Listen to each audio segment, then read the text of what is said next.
রাত করে কে আবার জানালায় কড়া নাড়ে, দেখি তো।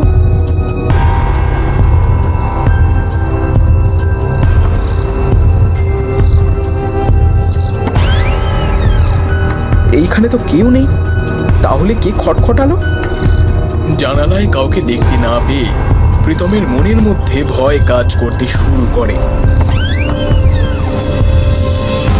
প্রীতম জানালা বন্ধ করে আবার বিছানায় এসে বসে।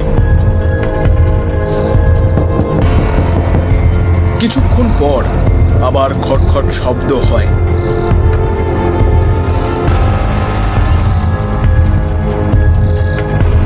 প্রীতম আবার জানালা খোলে, কিন্তু কাউকে দেখতে পায় না। এবার প্রীতম বেশি ভয় পেয়ে যায়।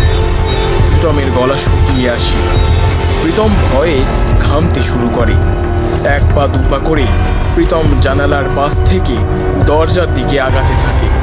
হঠাৎ কে যেন পিছন থেকে প্রীতমের কাঁধে হাত দেয়। প্রীতম ঘুরে সেই স্টেশনের লোকটাকে দেখতে পায়। প্রীতম আবার মাথা ঘুরে মাটিতে পড়ে যায়।